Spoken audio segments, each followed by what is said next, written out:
All right, so the first two tests are done. I definitely learned a lot. I'm pretty happy with how they turned out. So to start with, this was the Uniball ballpoint pen on the Canson Montval 140 pound or 300 GSM paper. As you saw, I had a lot of issues with warping. I like the amount of white space here. It's really fun with the red speckling and the blooms I have going on here. This has a fun tie-dye effect.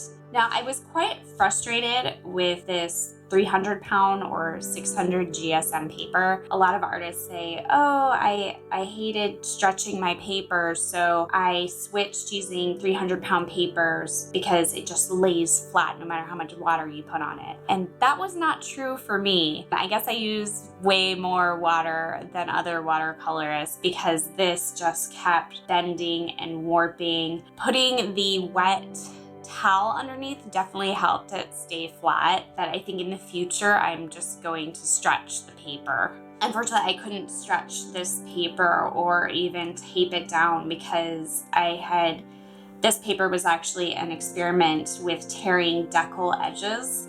So this was exactly 8 by 10. And if I wanted the color to go all the way up to the edge, then I couldn't tape it down. That's why usually I work with a larger sheet of paper than what the final dimensions of the painting will be. That way I can tape down the edges, still paint beyond the border of what the final image size will be, and then I can just trim it down to, let's say, an 8 by 10 afterwards. So something interesting I noticed about this painting is that I got a really nice effect from using the blue Muji pen with blue paint because it kind of tied in the line art with the background, and that looks really nice. I need to keep that in mind in the future. I really like these thin ink lines.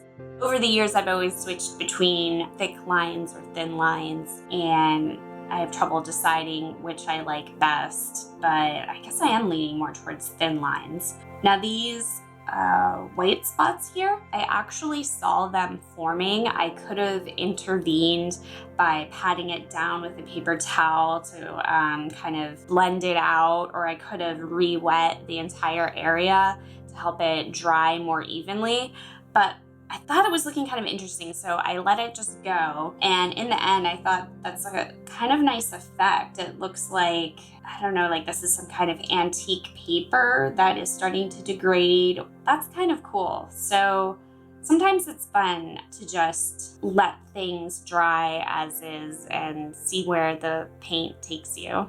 What this makes me realize is that maybe I don't need the white of the paper to show in my paintings. Maybe for me, what it really is about contrast. So even though there's no white in here, I still have a very light tone compared to the darker background. So there's still contrast in here, and maybe that's what I've been searching for. This was also a very simple watercolor painting. I was just trying to see what I could do with gradients while still maintaining a flat image that doesn't have any kind of volumetric shading or cast shadows. Okay, so up next I'm going to be retracing this image onto a different sheet of paper, and we'll see where it takes me.